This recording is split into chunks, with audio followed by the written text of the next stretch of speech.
250 years ago, the American Revolution was well underway. There's Independence Hall. Let's see what the founding fathers were writing back and forth to each other during that time. Okay, today is July 10th.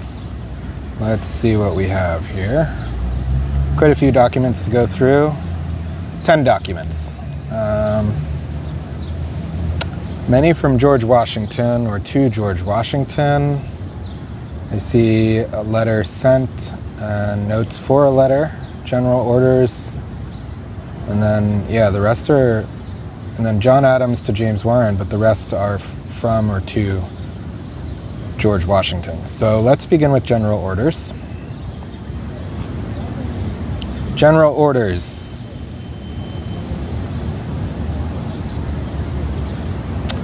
Pearl Frederick. The General Court-Martial, of which Colonel William Prescott was president, having tried William Patton of Colonel Gridley's regiment and found him guilty of threatening and abusing a number of persons when prisoner in the quarter guard, end quote. The court sentenced the prisoner to ride the wooden horse 15 minutes. The general approves the sentence and orders it to be put in execution at the head of the regiment. David Wells, soldier in Colonel Gridley's regiment, tried by the above-mentioned general court-martial for, quote, sleeping upon his post when sentry, end quote, is acquitted by the court. No non-commissioned officer or soldier, but such as are guilty of capital offenses, to be confined in the main guard.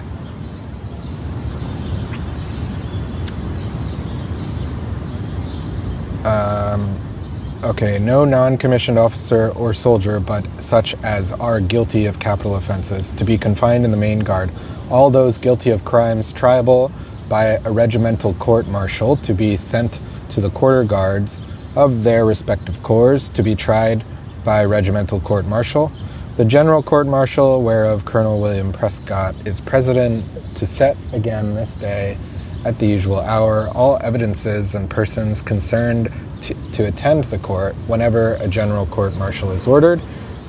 It is expected that the evidences and persons by whom the prisoners are confined do punctually attend to support the accusation, as they will answer the contrary at their peril. The colonels of the Massachusetts regiments, to order one subaltern from each company in their respective corps, forthwith upon the recruiting service, proper instructions will be given by the adjutant general to the officers ordered upon that service. They will therefore call at headquarters as soon as possible to receive their instructions. The general recommends it to the colonels to send active and vigilant officers upon this service, and those who are most in esteem with people in the district they are sent to recruit in. Footnote number 1. The wooden horse consisted of a sharp, rigid rail supported by 4 tall legs. The prisoner was seated on the rail with his hands tied behind his back and weights attached to his feet for the time prescribed. The use of this painful and potentially injurious punishment was not specifically prohibited by the Massachusetts Articles of War, but the Continental Articles of War did not include it among the authorized punishments. Footnote number 2. Both the Continental and Massachusetts Articles of War provided that, quote, the commissioned officers of every regiment may, by the appointment of their colonel or commanding officer, hold regimental courts-martial for the inquiring into such disputes or criminal matters as may come before them, and for the inflicting corporal punishment for small offenses, end quote. Regimental court-martials were specifically authorized to handle cases involving the sale or waste of military equipment and stores, absences without leave from camp or parade, drunkenness, and abuse of people bringing provisions into the camp. More serious crimes, such as mutiny, desertion, dueling, plundering, sleeping on guard duty, giving false alarms, and treasonous correspondence were reserved for general court-martials.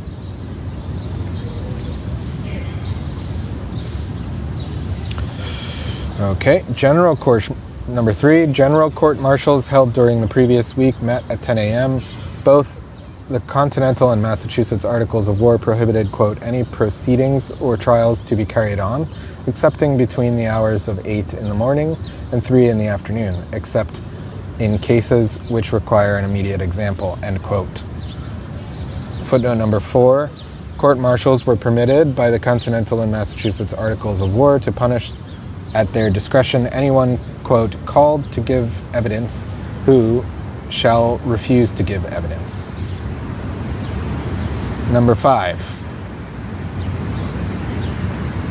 Horatio Gates' recruiting instructions, dated 10th of July, 1775, were printed as a broadside. Okay, let's look at this letter. Let's start with the notes for the letter, and then I'm guessing this is the actual letter. So we'll look at the notes and then, maybe just skip over to the real letter, right? Let's see. Let me check the footnotes real quick. It's referring matter omitted. Okay.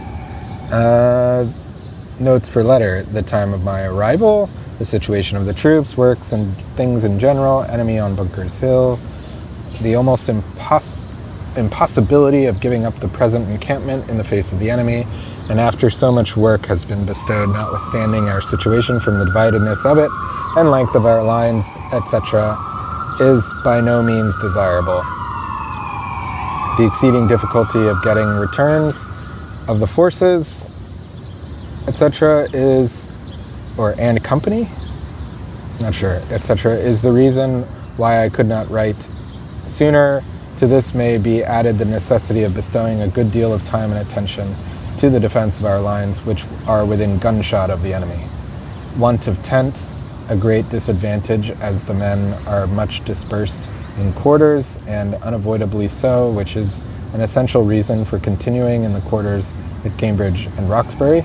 Express gratitude for the readiness which the Congress and different committees have shown to make everything as convenient and as agreeable as possible, but point out the inconvenience of depending upon a number of men in different channels through which these supplies are to be furnished, and the necessity of appointing a commissary general for these purposes. Recommend Mr. Trumbull for this office. The necessary also of a quartermaster general, commissary of musters, maybe, etc. Also the want of money for these different branches of business, the want of laws for the government of the army, and the want of clothing, which I do not find is likely to be had here. Comply with the instructions in giving answer, and acknowledge the rect of Mr. Hancock's letter to answer it, and answer it. The receipt, that's what it would mean. Okay, a great want of engineers, and our distress on that account, as well as for the want of powder, which must be kept for small arms. The great dissatisfaction of the appointment of general officers. General Spencer will not continue because General Putnam was appointed over. General Thomas, much esteemed and earnestly desired to remain. The Provincial Congress requesting that General Pomeroy, who was when I came here and now is absent, might not have his commission given. Spencer gone home without leave. Tents to be sent from Philadelphia. More riflemen. Engineers provision return. Okay, number 1, George Washington is referring to the Massachusetts Provincial Congress and the various committees appointed by that body, such as the Committee of Safety and the Committee of Supplies. Footnote number 2, this matter was omitted from the letter sent to Hancock because Hancock's letter of 5th of July, 1775, which reached Cambridge on 10th of July, informed George Washington of the approval of the Continental Articles of War. Footnote number 3, see instructions from the Continental Congress, 22nd of June, 1775, and Hancock to George Washington, 28th of June, 1775. 4, riflemen are not mentioned in the letter sent to Hancock. 5, these 2 words are in Joseph Reed's writing. Okay, so those are the notes on the letter. Now let's see what the letter is. Okay, gosh, this is a long one. And the footnotes are equally as long, if not longer. We have to read this, don't we? Okay.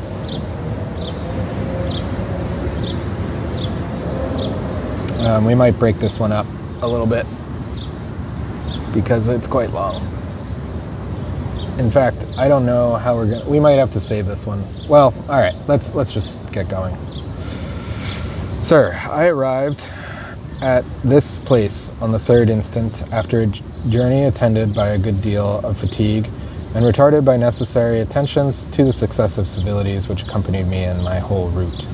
Upon my arrival, I immediately visited the several posts occupied by our troops, and as soon as the weather permitted, reconnoitered those of the enemy. I found the latter strongly entrenched on Bunker's Hill, about a mile from Charlestown, and advanced about half a mile from the place of the late action, with their sentries extended about 150 yards on this side of the narrowest part of the neck leading from this place to Charlestown. 3 floating batteries lay in Mystic River near their camp, and 1 20-gun ship below the ferry place between Boston and Charlestown. They have also a battery on Copp's Hill, on the Boston side, which much annoyed our troops in the late attack. Upon the neck, they are also deeply entrenched and strongly fortified. Their advanced guard till last Saturday morning occupied Brown's houses about a mile from Roxbury Meeting House and 20 roods from their lines. But at that time, the party from General Thomas's camp surprised the guard, drove them in, and burnt the houses. The bulk of their army, commanded by General Howe, lays on Bunker's Hill, and the remainder at Roxbury Neck, except the light horse and a few men in the town of Boston. On our side, we have thrown up entrenchments on Winter and Prospect Hills. The enemy's camp is in full view at the distance of little more than a mile. Such intermediate points as would admit a landing, I have since my arrival taken care to strengthen down to Sewell's Farm, where a strong entrenchment has been thrown up. At Roxbury, General Thomas has thrown up a strong work on the hill, about 200 yards above the meeting house, which, with the brokenness of the ground and great numbers of rocks, has made that pass very secure. The troops raised in New Hampshire, with a regiment from Rhode Island, occupy Winter Hill. A part of those from Connecticut under General Putnam are on Prospect Hill. The troops in this town are entirely of the Massachusetts. The remainder of the Rhode Island men are at Sewell's Farm. 2 regiments of Connecticut and 9 of the Massachusetts are at Roxbury. The residue of the army, at the number of about 700, are posted in several small towns along the coast to prevent the depredations of the enemy. Upon the whole, I think myself authorized to say that, considering the great extent of the line and the nature of the ground, as we are as well secured as could be expected in so short a time, and under the disadvantages we labor.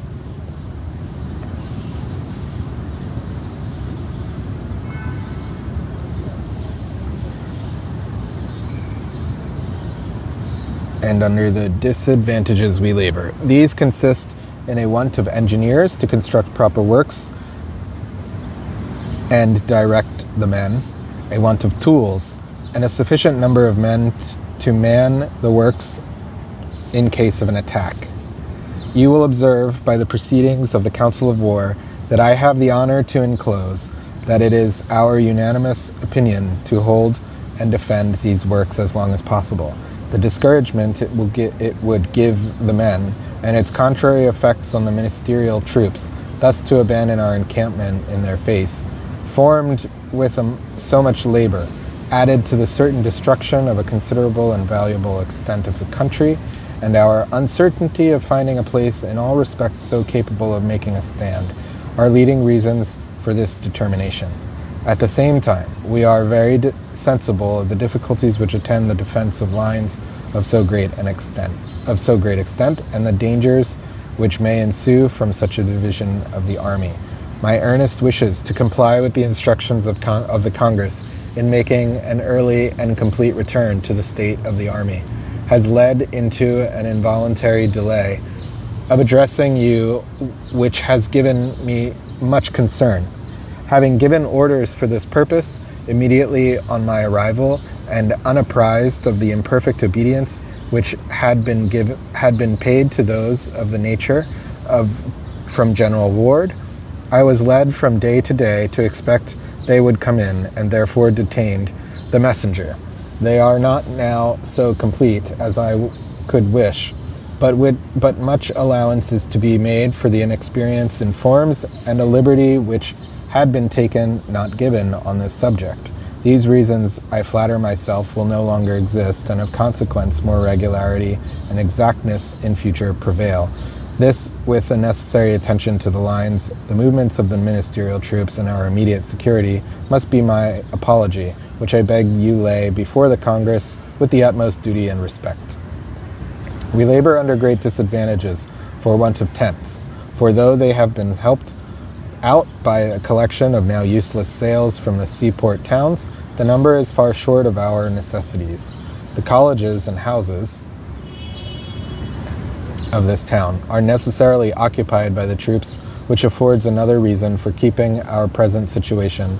But I most sincerely wish the whole army was properly provided to take the field, as I am well assured that besides greater expedition and activity in case of alarm, it would highly conduce to health and discipline. As materials are not to be held here, I would beg leave to recommend the procuring of farther supply from Philadelphia as soon as possible. I should extend deficient in gratitude as well as justice. I should be extremely deficient in gratitude as well as justice if I did not take the first opportunity to acknowledge the readiness and attention which the Provincial Congress and different committees have shown to make everything as convenient and agreeable as possible. But there is a vital and inherent principle of delay incompatible with military service in transacting business through such numerous and different channels. I esteem it therefore my duty to represent the inconvenience which must unavoidably ensue from a dependence on a number of persons and supplies, and submit it to the consideration of the Congress whether the public service will not be best promoted by appointing a commissary general for these purposes. We have a striking instance of the preference of such a mode in the establishment of Connecticut, as their troops are extremely well provided under the direction of Mr. Trumbull, and he has at different times assisted others with various articles. Should my sentiments happily coincide with those of your honors in this subject, I beg leave to recommend Mr. Trumbull as a very proper person for this department. In the arrangement of troops collected under such circumstances, and upon the spur of immediate necessity, several appointments are omitted, which appear to be indispensably necessary for the good government of the army, and particularly a quartermaster general, a commissary of musters, and a commissary of artillery. These I must earnestly recommend to the notice and provision of the Congress.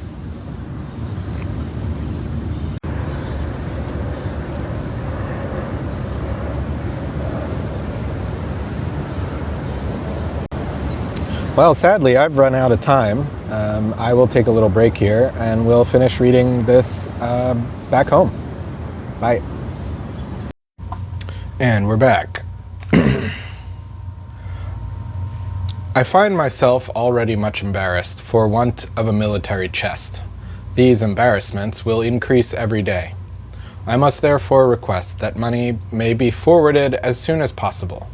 The want of this most necessary article will, I fear, produce great inconveniences if not prevented by an early attention. I find the Army in general, and the troops raised in Massachusetts in particular, very deficient in necessary clothing.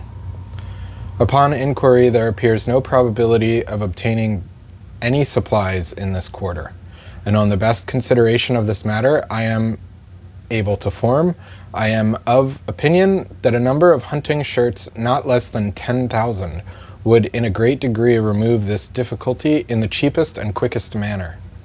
I know nothing in a speculative view more trivial, yet if put in practice would have a happier tendency to unite the men and abolish those provincial distinctions which lead to jealousy and dissatisfaction.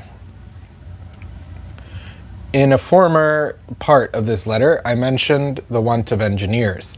I can hardly express the disappointment I have experienced on this subject, the skill of those we have being very imperfect and confined to the mere manual exercise of cannon.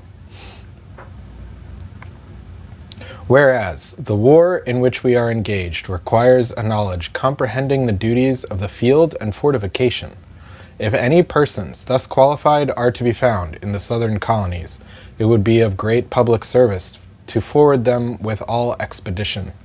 Upon the article of ammunition, I must re-echo the former complaints on this subject. We are so exceedingly destitute that our artillery will be of little use without a supply both large and seasonable. What we have must be reserved for the small arms, and that managed with the utmost frugality. I am sorry to observe that the appointments of the general officers in the province of Massachusetts Bay have by no means corresponded with the judgment and wishes of either the civil or military. The great dissatisfaction expressed on this subject, and the apparent danger of throwing the army into the utmost disorder, together with the strong representations of the Provincial Congress, have induced me to retain the commissions in my hands until the pleasure of the Congress should be farther known, except General Putnam's, which was given the day I came into camp and before I was apprised of these uneasinesses. In such a step, I must beg the Congress will do me the justice, I believe, that I have been actuated solely by a regard to the public good. I have not, nor could have any private attachments. Every gentleman in appointment was an entire stranger to me but from character.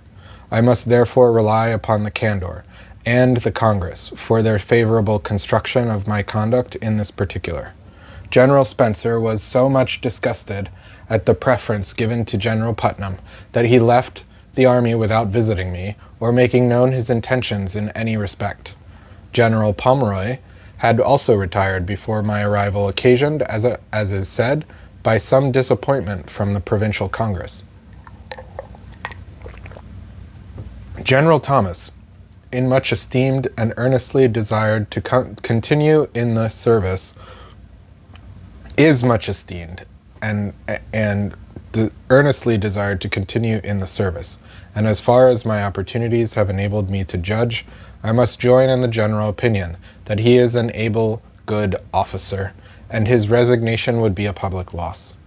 The postponing him to Pomeroy and Heath, whom he has commanded, would make his continuance very difficult, and probably operate on his mind, as the like circumstance has done on that of Spencer. The state of the army you will find ascertained with tolerable precision in the returns which accompany this letter.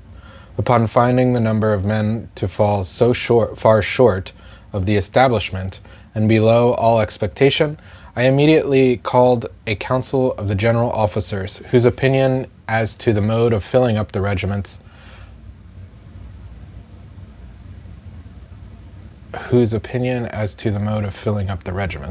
and providing for the present exigency, I have the honor of enclosing, together with the best judgment we are able to form of the ministerial troops. From the number of boys, deserters, and Negroes who have been listed in the troops of this province, I entertain some doubts whether the number required can be raised here, and all the general officers agree that no dependence can be put on the militia for a continuance in camp, or regularity and discipline during the short time they may stay. This unhappy and devoted province has been so long in a state of anarchy, and the yoke of ministerial oppression has been laid so heavily on it that great allowances are to be made for troops raised under such circumstances. The deficiency of numbers, discipline, and stores can only lead to this conclusion, that their spirit has exceeded their strength. But at the same time, I would humbly submit to the consideration of the Congress the propriety of making some farther provision of men from the other colonies. If these regiments should be completed to their establishment, the dismission of those unfit for duty on account of their age and character would occasion a considerable reduction, and at all events, they have been enlisted upon such terms that they may be disbanded when other troops arrive. But should my apprehensions be realized, and the regiments are not filled up, the public cause would suffer by an absolute dependence upon so doubtful an event, unless some provision is made against such a disappointment. It requires no military skill to judge of the difficulty of introducing proper discipline and subordination into an army while we have the enemy in view, and are in daily expectation of an attack. But it is of so importance that every effort will be made which time and circumstance will admit. In the meantime, I have a sincere pleasure in observing that there are materials for a good army, a great number of able-bodied men, active, zealous in the cause, and of unquestionable courage. I am now, sir, to acknowledge the receipt of your favor of the 28th instant, enclosing the resolutions of the Congress of the 27th ultimate, and a copy of a letter from the Committee of Albany, to all which I shall pay due attention. General Gates and Sullivan have both arrived in good health. My abilities are at all times devoted to the service of my country, but I feel the weight, importance, and vanity of my present duties too sensibly not to wish a more immediate and frequent communication with the Congress. I fear it may often happen in the course of our present operations that I shall need that assistance and direction from them which time and distance will not allow me to receive. Since writing the above, I have also to acknowledge your favor of the 4th instant by Fessenden, and the receipt of the commissions of articles of war. The former are yet 800 short of the number required. This deficiency you will please to supply as soon as you conveniently can. Among the other returns, I have also sent one of our killed, wounded, and missing in the late action, but have been able to procure no certain account of the loss of the ministerial troops. My best intelligence fixes it at about 500 killed, or 600 or 700 wounded, but it is no more than conjecture, the utmost pains being taken on their side to conceal it. I have the honor to be, with the most respectful regard, Sir, your obedient humble servant, George Washington. P.S. Having ordered the commanding officer to give me the earliest intelligence of every motion of the enemy by land or water discoverable from the heights of his camp, I this instant, as I was closing my letter, received the enclosed from the Brigadier Major. The design of this maneuver I know not. Perhaps it may be to make a descent somewhere along the coast. It may be for New York, or it may be practiced as a deception on us. I thought it not improper, however, to mention the matter to you. I have done the same to the commanding officer at New York, and I shall let it be known to the Committee of Safety here, so that intelligence may be communicated as they shall think best along the sea coast of this government. George Washington.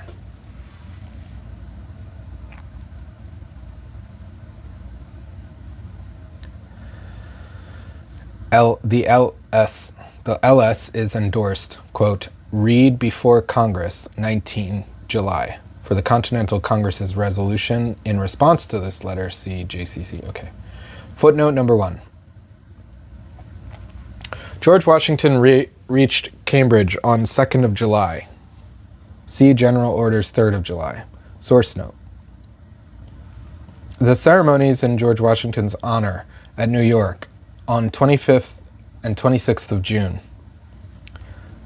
See the Continental, okay, blah, blah, blah. At New Haven, where George Washington spent the night of 28th of June, he was escorted on his way out of town early in the morning, quote, by great numbers of the inhabitants, end quote, and 3 military companies, including one composed of Yale students. On 29th of June, George Washington lodged at Wethersfield, Connecticut, and the next day he was greeted at Springfield, Massachusetts, by Dr. Benjamin Church and Moses Gill,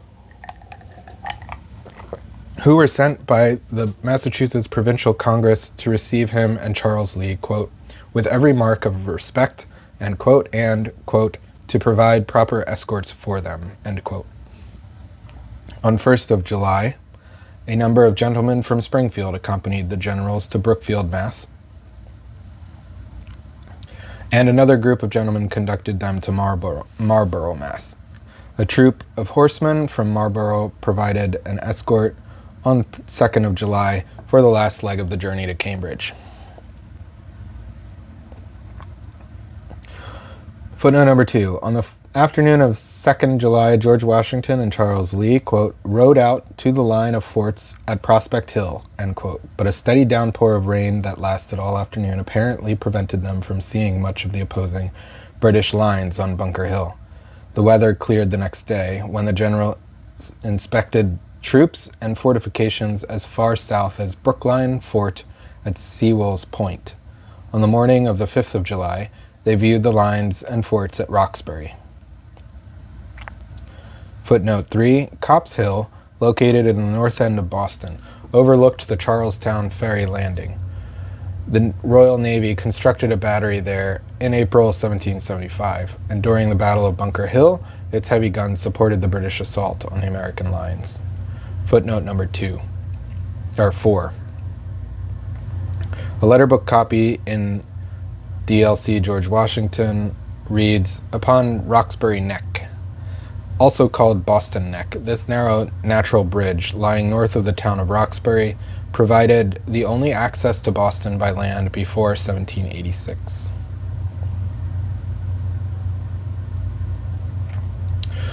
Okay, let's see how many. This is.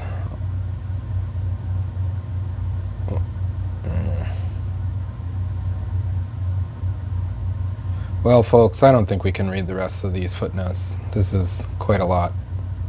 And this video is already getting quite long. So, yeah, I'm going to leave it at that. But we're also unfortunately not going to have time to check out the rest of these other letters. This one's quite an important one. Maybe we can quickly read from John Hancock. To George Washington from John Hancock, Philadelphia. Sir, since my last to you, nothing has taken place in Congress particularly respecting your department. I, by order of Congress, forward you the Declaration and Address of the people of England. I must beg you the favor you will reserve some berth for me in such department as you may judge most proper, for I am determined to act under you, if it be to take the firelock and join the ranks as a volunteer. I have the honor to be, with profound respect, your most obedient servant, John Hancock.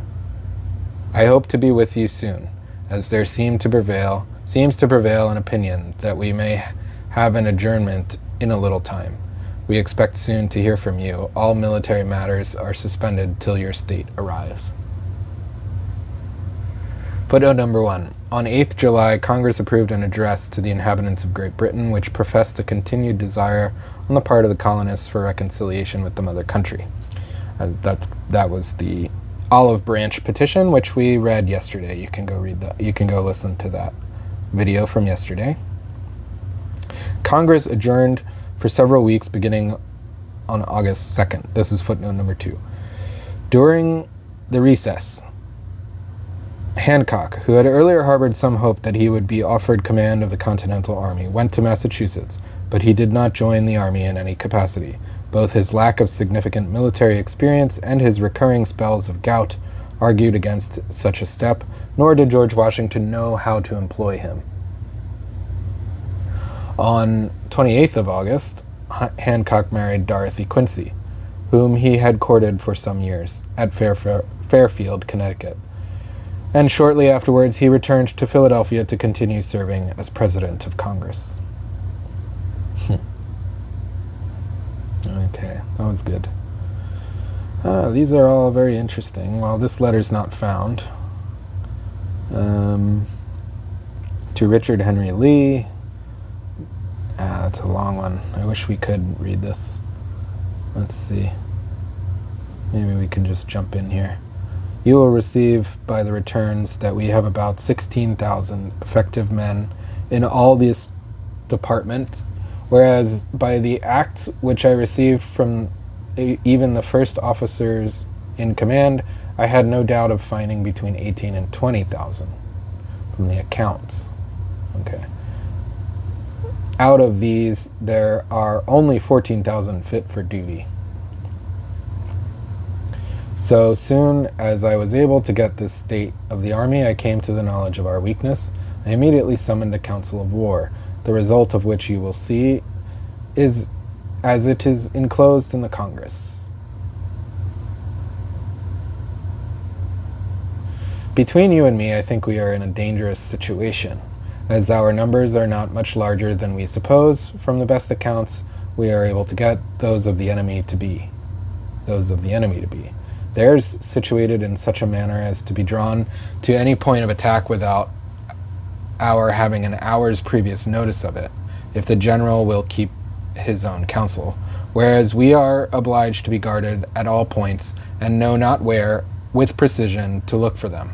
I should not, I think, have made choice of the present posts in the first instance, although I believe the communication between the town and country could not have been so well cut off without. But as much labor has been bestowed in throwing up lines, making redoubts, etc., as Cambridge, Roxbury, and Rothertown must be immediately exposed to the mercy of the enemy, were we to retreat further into the country, as it would give general dissatisfaction to this colony, dispirit our own people, and encourage the enemy to remove at this time to another place. We have for these reasons resolved in council to maintain our ground if we can. Okay.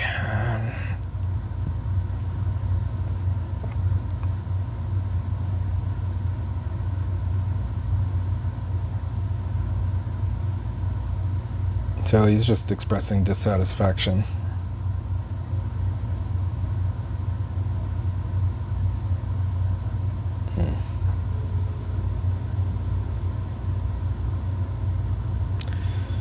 Okay. Now let's, what's this one?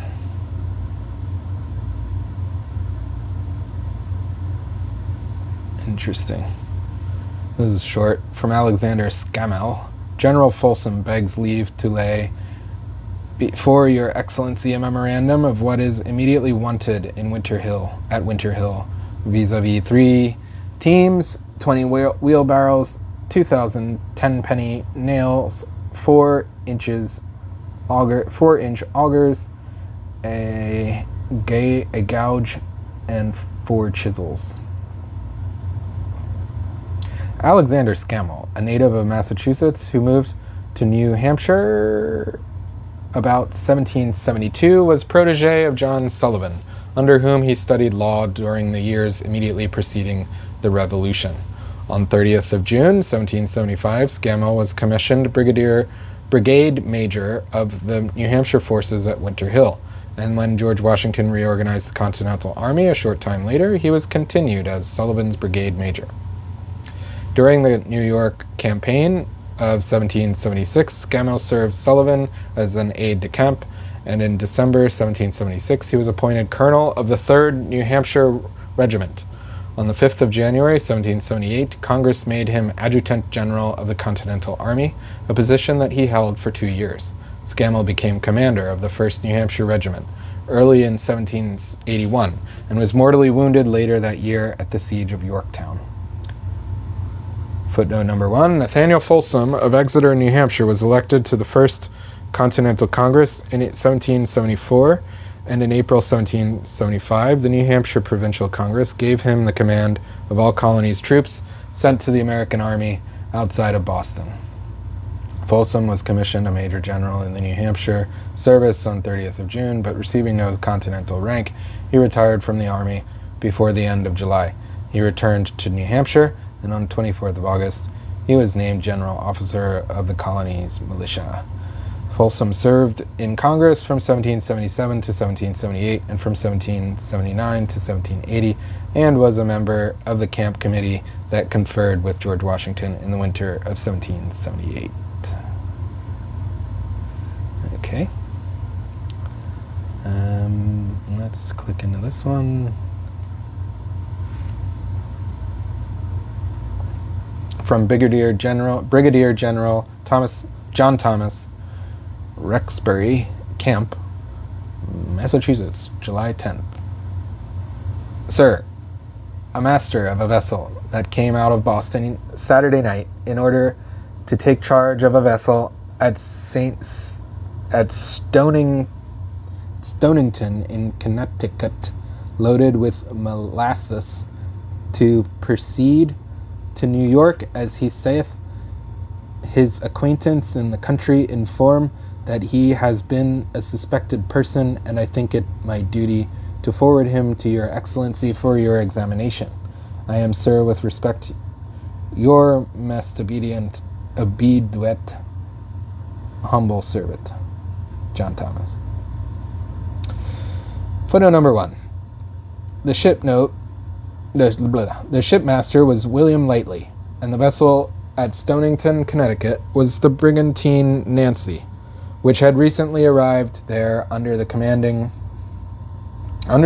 of Captain Thomas Davis, with a large cargo of molasses belonging to the widow and children of Joshua Winslow, a Boston loyalist. The ultimate destination of the Nancy, the Patriots suspected, was not New York, but Boston. On 12th of July, the Massachusetts Provincial Congress ordered Lightly to be confined in jail at Concord, and approved a letter to Governor Jonathan Trumbull of Connecticut, urging him to detain both the Nancy and her cargo, quote, or such part of it as belongs to Winslow, for the use of the colonies, rather than to suffer them to fall into the hands of General Gage, where they will be improved to the support of our enemies and to augment the distress of these colonies, end quote. Connecticut authorities soon afterwards sent the Nancy to Norwich, Connecticut, and removed her cargo, sails, and rigging for storage. Okay.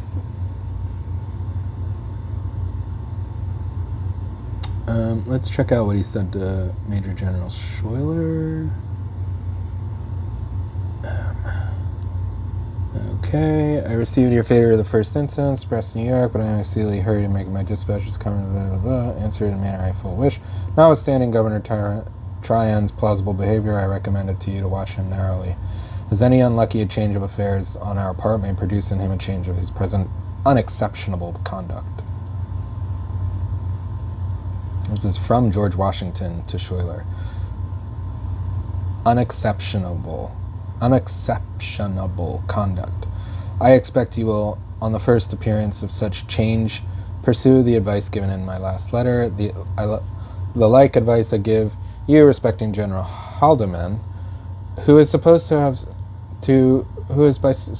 some to have gone to New York with a design to counteract us in that province.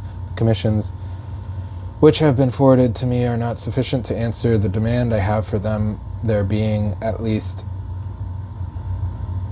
1,000 officers in this department and not more than 500 commissions in my possession.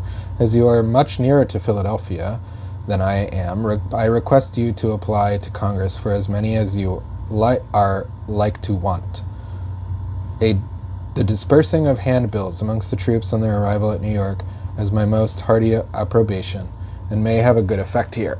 Our enemies have attempted nothing against us since my arrival here. They are strongly posted on Bunker's Hill and are still busy in throwing up additional works. We have thrown up several lines of redoubts between Mystic River and Dorchester Point to prevent their making way into the country, and in a few days shall be well prepared to receive them in case a sortie is attempted.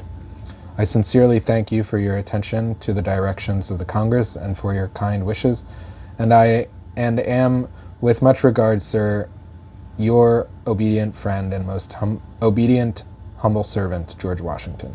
P.S. I herewith enclose a report this minute received from the camp at Dorchester. The design of this maneuver I am at a loss to know, but suppose it may be intended as a diversion to our forces here. It, however, behooves you to keep a good lookout to prevent any surprise your way. Okay. Yep. That's right. You can read that. We read the instructions regarding William Tryon on the 25th of June. So you can go listen to that video. Footnote number 2, Frederick Haldeman, a Swiss officer who had become a British Major General, sailed from Boston for New York on 16th of June 1775, but his trip had no military purpose. Recently recalled to England after long years of service in America, he went to New York to board the July packet ship for its voyage home across the Atlantic. Haldimand first joined the British Army in 1756 as a lieutenant colonel in the Royal Americans, and after the French and Indian War, he remained with the Army in America, becoming a Major General in 1772.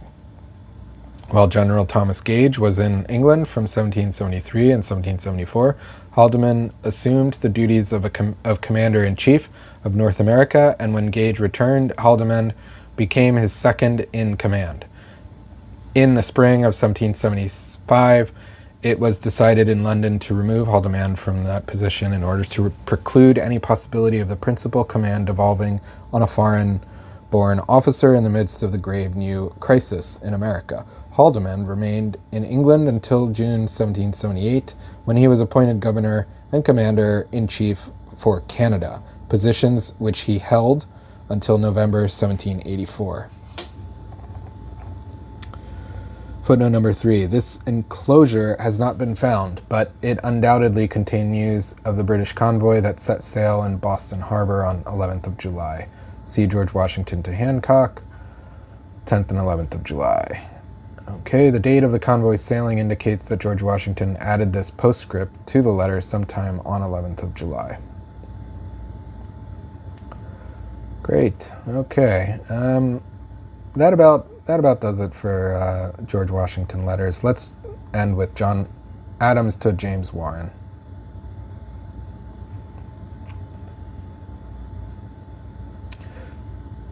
Dr. Sir, I have just time to enclose you a declaration and an address. How you will like them, I know not. A petition was sent yesterday by Mr. Richard Penn in one ship,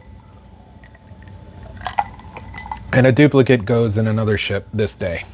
In exchange for these petitions, declarations, and addresses, I suppose we shall receive bills of attainder and other such like expressions of esteem and kindness.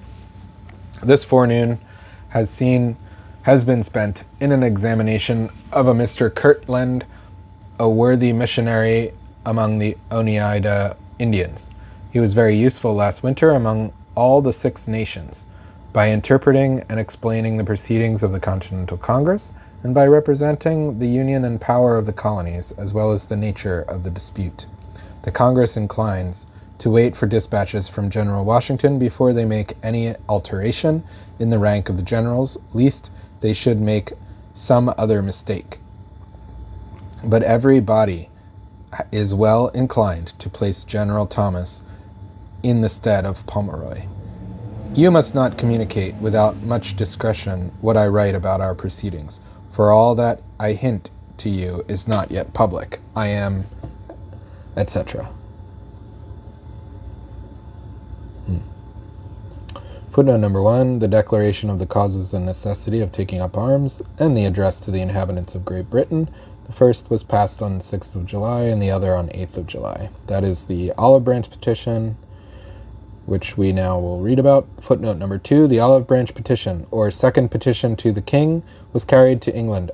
So they're different, yeah. This is not the Olive Branch Petition. The Olive Branch Petition, or second petition to the king, was carried to England by... Wait, was this? I think this... This...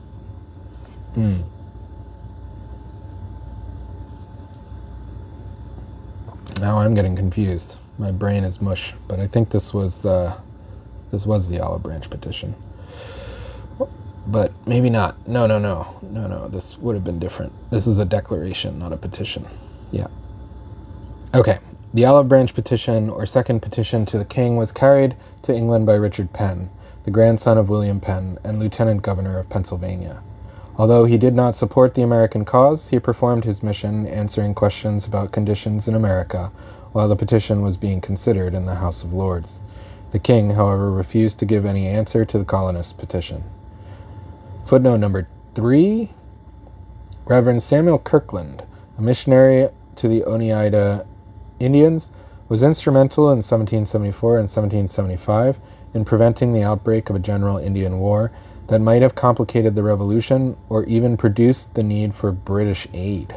In 1775, he persuaded the Oneidas to declare their neutrality and obtained a general declaration of neutrality from the Six Nations that was, however, not kept. Kirkland did manage to keep the Oneidas and Tuscaroras loyal to America, and during the war, he directed Oneida scouts who gained valuable information on the movement of British troops. On 18 July, the Congress resolved to pay Kirkland $300 for his expenses and recommended that he be employed among the Six Nations to secure their friendship and neutrality.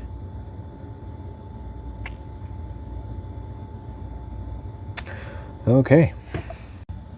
Well, that does it for the letters today. If you appreciated this, please give a like and a subscribe, and I'll see you tomorrow. Bye.